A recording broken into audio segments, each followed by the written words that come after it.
Hola, buenas tardes, ¿cómo están? Bienvenidos a su segmento Un Mundo Raro. Les saluda Alexandra Martínez de Aguilar Velázquez. Y hoy tenemos un programa muy interesante en el que platicaremos acerca del corazón.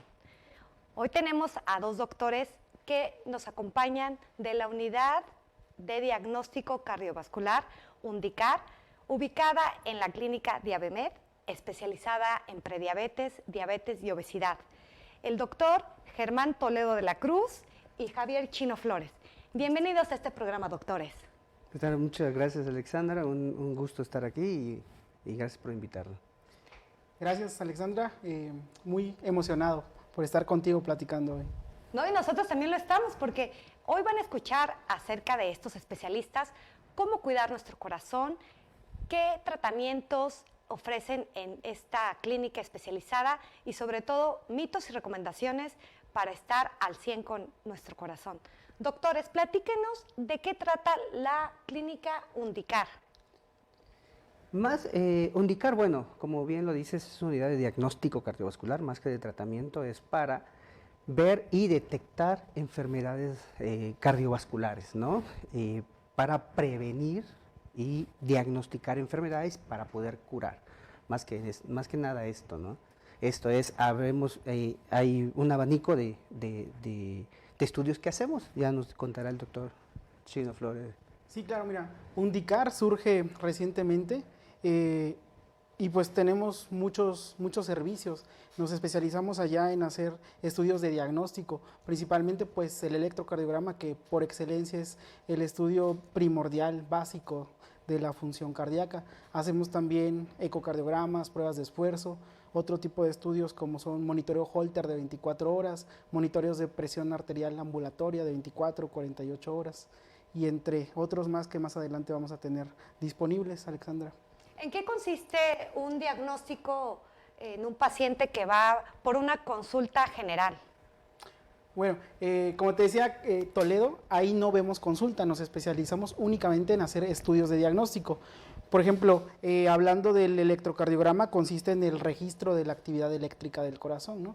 Es un estudio muy sencillo de hacer, que nos aporta mucha información sobre cómo funciona eléctricamente nuestro corazón, el ritmo, alteraciones de la frecuencia, nos puede dar información sobre enfermedades como arritmias, infartos antiguos, infartos en evolución. Básicamente así funciona el electro, ¿no? Más adelante vamos a platicar a cada uno de los exámenes que hacemos, pero pues básicamente de eso se trata. Sí, sobre todo, como dice el doctor Javier Chino Flores, es, por ejemplo, nos refieren pacientes para hacer un diagnóstico, porque a veces pues los médicos no tienen esos estudios que podemos brindarles, ¿verdad?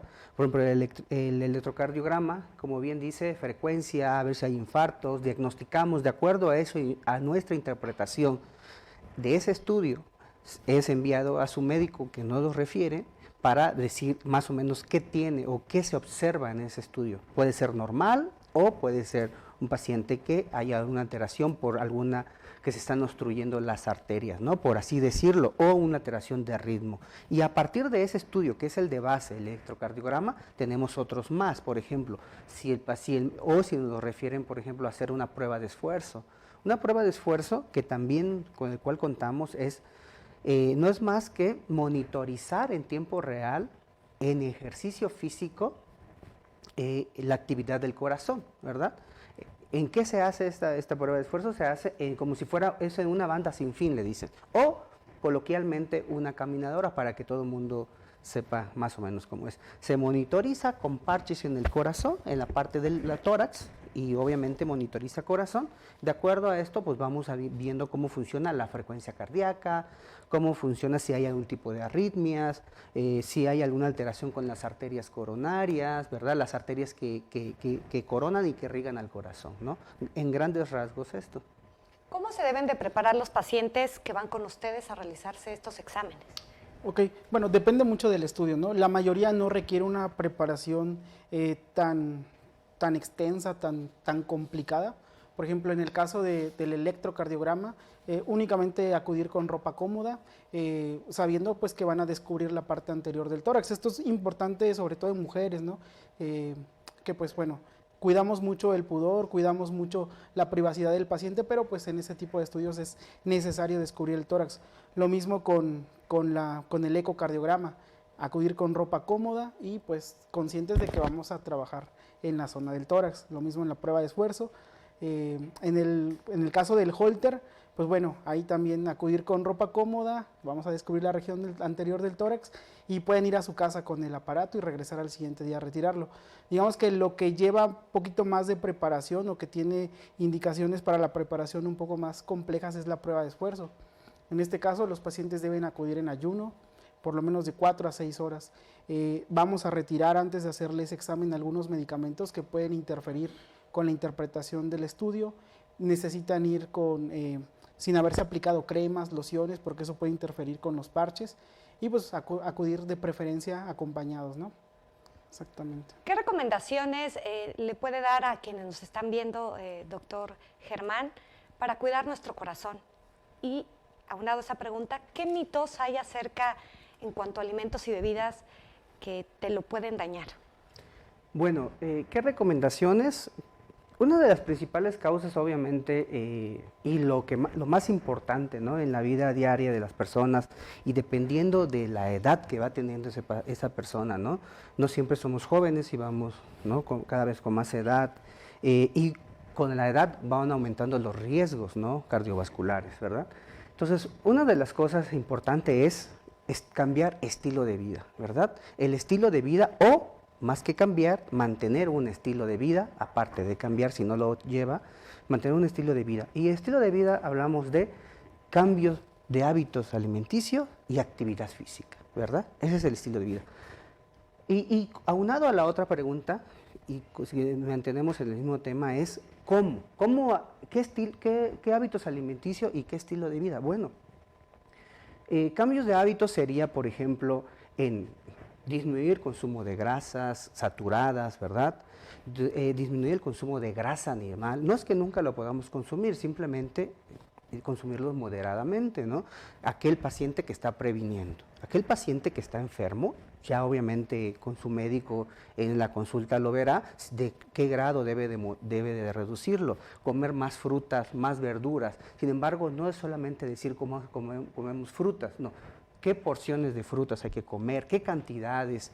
Todas las frutas dulces. Entonces hay que tener eso también presente, y ya un nutriólogo experto sabrá, y su propio médico cardiovascular también le podrá decir. Comer verduras, ¿verdad? Ensaladas, más fibras, ¿no? Entonces, en general, con esto podemos iniciar, tener más consumo de pescado, pollo, en menos proporción la carne de res, en menos proporción la carne de cerdo. Esto en términos generales. Obviamente para esto también hay que ahondar un poquito más, ¿verdad? Pero en general por ahí podemos iniciar. Y en actividad física, pues obviamente caminar por lo menos 30 minutos 5 veces al día, ¿no? Yo siempre a mis pacientes les digo 7 veces a la semana, ¿no? Obviamente, si no puede por actividad, porque obviamente tenemos pues una vida cotidiana que nos absorbe, ¿verdad?, el día a día, pues por lo menos 3 veces a la semana, que sea 1 hora, ¿verdad? Con esto podríamos iniciar para una prevención, y dentro de eso pues están los mitos de no comer grasa. No, claro, hay que comer, lo necesitamos, el consumo, pero en proporciones adecuadas, como todo. Ok. Y doctor, háblenos acerca de a qué edad se debe de realizar un diagnóstico cardíaco, o cuáles son las condiciones que ameritarían ir a realizarnos un chequeo. Bueno, esto es una pregunta bastante interesante porque depende mucho, ¿no? Depende mucho de las características del individuo. Y bueno, conociendo a nuestra población, siendo latinos, siendo mexicanos, conociendo nuestros hábitos, muchos pacientes debutan con enfermedades cardiovasculares a partir de los 35 años. ¿Ok? Entonces sería muy importante que pues desde la juventud, desde la adolescencia, lleven seguimiento por un médico de familia, por un médico general, como dicen coloquialmente, ¿no?, un médico de cabecera. Este médico va a identificar factores oportunamente y es quien se encarga de ver el riesgo que tiene cada paciente de desarrollar una enfermedad cardiovascular, y con ello decidir a qué edad mandarlo, ¿no? O sea, no es lo mismo una persona que no tiene ninguna enfermedad, como diabetes, como hipertensión, y que su familia históricamente es una familia sana, que una persona pues que tiene problemas genéticos, por ejemplo, de dislipidemias, o que todas las personas en la familia se han infartado. Entonces, esto es muy individualizado. De aquí es la importancia de que siempre, siempre, siempre tengan atención primaria, un médico de atención primaria, familiar, general. Menciona algo muy importante, el tema de la carga genética. Okay.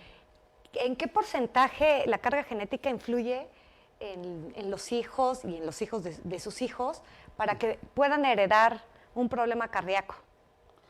Bueno, depende mucho del tipo de enfermedad, ¿no? Por ejemplo, hablando ya de cosas un poquito más complejas, hay dislipidemias familiares, es decir, personas que en la familia siempre han estado enfermas de colesterol o triglicéridos muy altos y la probabilidad de heredar esta enfermedad es del 50%. O sea, depende mucho de la enfermedad también. Claro, y fíjese que aquí viene algo muy importante, ¿no? La genética. La genética en las enfermedades cardiovasculares, ¿verdad? Y dirán, bueno, si voy a padecer de la enfermedad, pues ¿para qué prevengo?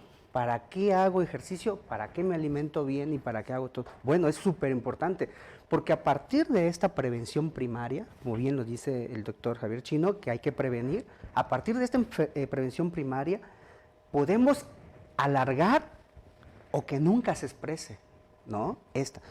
Muchas veces dicen, bueno, ¿se puede expresar? Sí, es grande el porcentaje para que se exprese, pero sin embargo podemos alargar esto y detectar a tiempo, ¿no? Para poder tratar.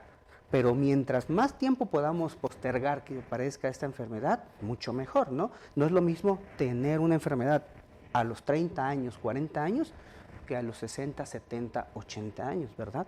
¿Y con qué se hace esto? No es más con la prevención primaria. Y la prevención secundaria, pues en aquellos pacientes que ya padecieron la enfermedad y que hay que estar cuidándolos y llevándolos de la mano, ¿no? Para poder mantener una buena evolución de la enfermedad y que no avance más.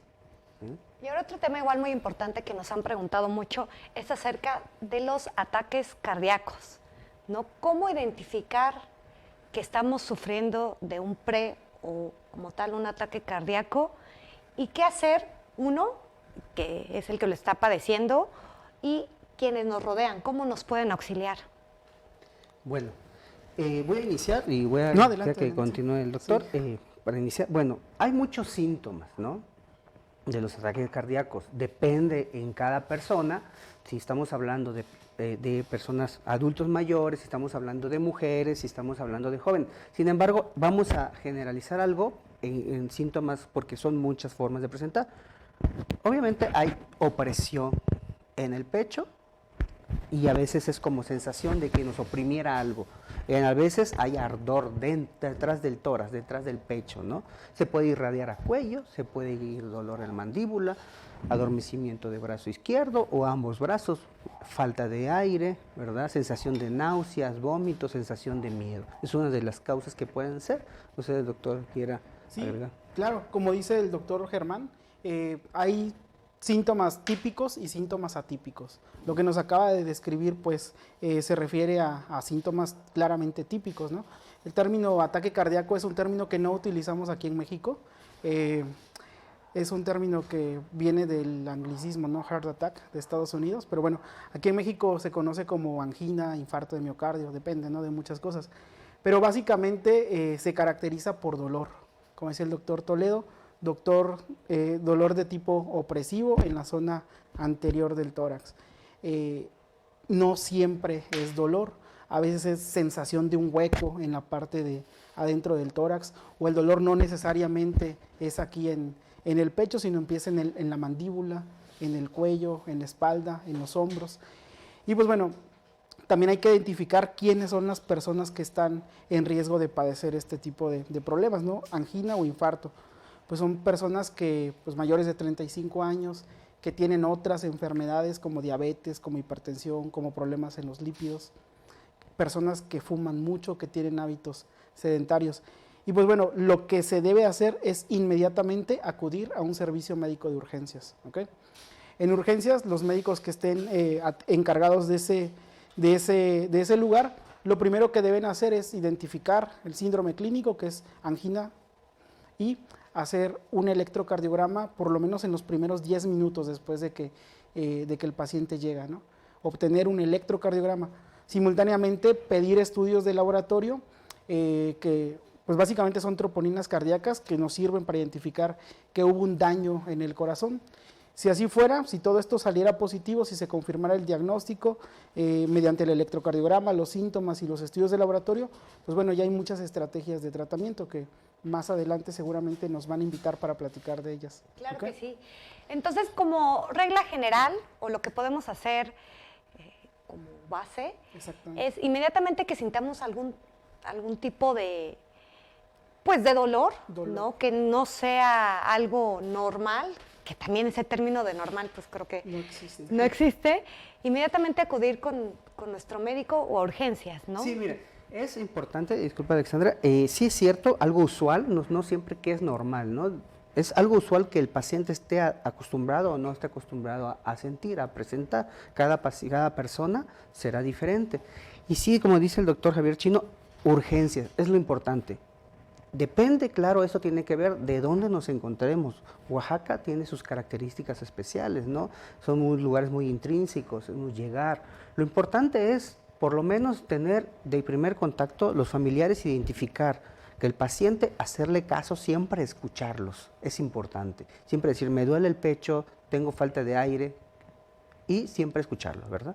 Pero después de esto, obviamente, si no hay urgencias, contactar a su médico, ¿no? Contratar a un médico para poder, a partir de ahí, decirle, indicarle a dónde tiene que ir, si por si acaso no hay urgencias en ese lugar donde se encuentra, pero siempre tener primer contacto con su médico para poder de ahí ir a urgencias, si es el caso, ¿no? En el momento en el que la persona esté presentando estos síntomas, ¿cómo podemos auxiliarla? No sé, echándole aire, intentando que no se estrese de más en lo que se le traslada con el médico correspondiente, o el médico llega en donde se encuentra el paciente. Sí, claro. Lo más importante es mantener la calma, mantenerse serenos. Si estamos cerca, digamos, en la zona urbana donde los servicios de emergencia funcionan, contactar al servicio de emergencia 911. Pueden acudir al domicilio, tomarle electrocardiograma en el lugar y trasladar a un centro de referencia, ¿no? Si las condiciones no lo permiten, pues bueno, mantener la calma, verificar que el paciente haya tomado todos los medicamentos que normalmente toma y lo antes posible acudir a urgencias. Digamos que hay pocas cosas con lo que podríamos ayudarle si no tenemos un diagnóstico certero en casa. Entonces lo ideal siempre será o activar el servicio médico de urgencias 911 o acudir directamente a urgencias. Y ustedes, como especialistas del corazón, ¿tienen algún tipo de porcentaje de casos de enfermedades cardiovasculares en Oaxaca?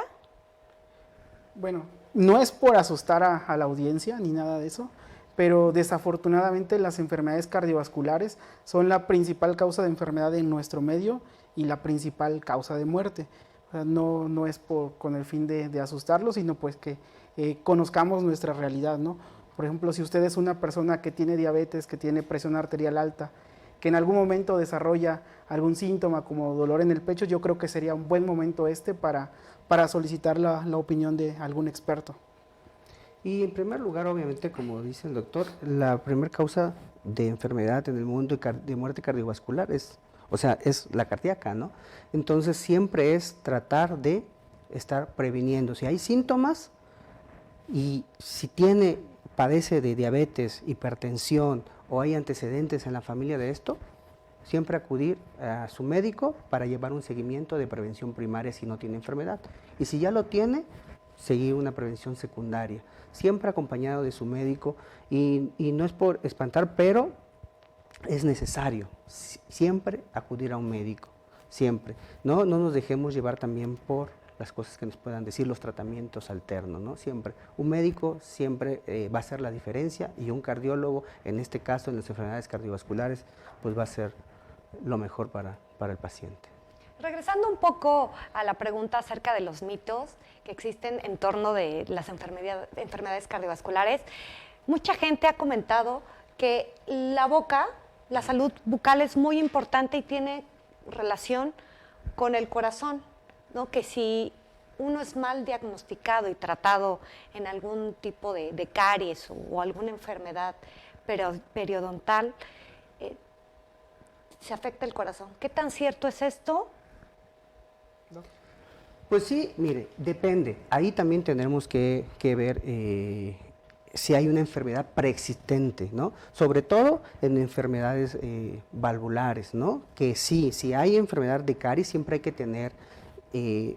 hacer aseo por su odontólogo, hacer aseo bucal, que no tenga caries, pero siempre obviamente hay también enfermedades que afectan la garganta, que pueden afectar nuestro corazón, ¿verdad? Y eso podrían en un inicio afectar y seguir una evolución hasta una enfermedad cardiovascular cardíaca como tal y afectar de una forma estructural el corazón. Sí las hay. Ahorita en nuestros tiempos, obviamente esto ha reducido en cantidad, ¿no? En porcentajes como tal, pero sin embargo aún, como dicen, la limpieza y la higiene bucal es importante y si hay caries hay que acudir a tu odontólogo para una buena limpieza y seguir el procedimiento, ¿no? La prevención con sus dentistas, pero sí hay un porcentaje, pero ahora en nuestros tiempos es mínimo. Y de aquí también tenemos que ver si ahí el paciente tiene preexistencia de enfermedades valvulares. Si tiene preexistencia de enfermedades valvulares, también hay que... Entonces, en todo caso, en todos los casos, tendremos que acudir a nuestro dentista y que tenga una buena aseo bucal, ¿no? Ustedes estando al pie del cañón, teniendo diversos pacientes con enfermedades, unas muy graves y otras que inician, ¿qué le pueden comentar a quienes nos ven acerca de la donación de órganos? Y sobre todo, bueno, del corazón cuando el contexto, ¿no?, se preste para ello. Sí, claro, hay un problema muy importante en el mundo que es la falta de la cultura de la donación, ¿no? Yo creo que muchas personas van a tener una postura bastante individual, bastante personal, pero es un acto de amor, un acto de buena voluntad hacia nuestra propia especie, ¿no? Hacia la misma humanidad. Cuando es uno donador cadavérico, ¿no? Cuando desafortunadamente tiene una muerte trágica, poder ofrecerle la posibilidad a otras personas de que puedan disponer de nuestros órganos. Eso se me hace un gesto bastante noble. En el caso de los donadores vivos, que obviamente pues no puede ser el corazón, pues bueno, ahí debe de haber un vínculo sentimental, un vínculo incluso genético para que esto pueda ser posible, ¿no? Ahorita donde hay más cultura pues es en la donación de derivados de la sangre, que también se considera como donación de órganos, pero también hay mucho avance en la donación de riñón, ¿no? La donación renal de un donador vivo emocionalmente o genéticamente relacionado. Es un acto bastante bueno. En cuanto a los trasplantes cardíacos, que es lo que se hace aquí en México de donador cadavérico, las cifras son muy bajas. Al año no se trasplantan más de 20 o 30 corazones en México. Entonces, bueno, también tiene que ver con la cultura que ya hablamos, pero también la infraestructura que no nos ayuda mucho, ¿no? Pero bueno, esto es un atento aviso, invitación para que intentemos cambiar un poquito la mentalidad y donemos órganos, donemos vida y trascendamos, ¿no? Después de no estar aquí físicamente. Doctor Germán, por favor, coménteme. Lo mismo que llamar a la población a que, pues, podamos donar, dejar algo para poder ayudar a las demás personas, ¿verdad? Y incentivar a la donación de órganos. Y como dice el doctor, a nivel mundial, a nivel México, la verdad, trasplante de corazón, pues es muy poco, ¿verdad? Lo que se hace, sin embargo, entonces aquí exhortamos a cuidar bastante el corazón. A cuidar, a prevenir, prevención primaria, prevención secundaria, pero siempre prevenir antes de curar, porque no es lo mismo prevenir a curar, ¿verdad? Entonces, desde muy temprana edad, desde muy chicos, incentivar a esto, a la buena alimentación, a la buena actividad física, ¿verdad? En un principio. Por eso exhortamos a la actividad física y a cambio de estilo de vida, ¿no? De hábitos alimenticios. Ya habían escuchado de estos grandes médicos las recomendaciones básicas para tener un corazón sano. pues no nos queda más que pedirles que por favor nos den sus contactos, dónde los pueden ubicar, en qué horario, para que nos ayuden a que este corazón siga latiendo muy fuerte y por mucho tiempo. Gracias. Pues para nuestro centro de diagnóstico, unidad de diagnóstico cardiovascular, que es UNDICAR, nos ubicamos dentro de la clínica Diabemet. Ahí estamos para diagnosticar. En nuestras consultas, pues cada uno tiene una dirección diferente. Yo estoy en Médica Geranios, Colonia Reforma, y el doctor. Sí, claro, también yo me encuentro en Médica Elis, en Colonia Reforma, también en la calle de Álamos. Mi número, pues seguramente más adelante lo pueden conseguir. Pero sí, solo es con cita. No manejamos un horario específico, sino el ritmo de vida actual te exige eso, ¿no? Que atiendas solo con cita. Exacto. Nunca llegues así, bueno, al menos que sea una urgencia, pero siempre con cita. Con cita esa. Pues bueno, fue un rato ameno el que pasamos el día de hoy informándonos acerca del cuidado de nuestro corazón y sobre todo saber que existe una unidad de diagnóstico cardiovascular que opera en la clínica Diabemet, clínica especializada en prediabetes, diabetes y obesidad, para que asistan y no dejen correr más tiempo. Recuerden que su corazón y su vida es muy importante. Les saluda gratamente Alexandra Martínez de Aguilar Velázquez, agradeciendo que nos den el tiempo de llegar a sus casas y también a los doctores Germán Toledo de la Cruz y Javier Chino Flores. Muchas gracias. Muchas gracias. Gracias por estar con nosotros, por compartir con nuestra audiencia lo que saben. Gracias. Y nos vemos en la próxima emisión de su programa Un Mundo Raro. Buenas tardes.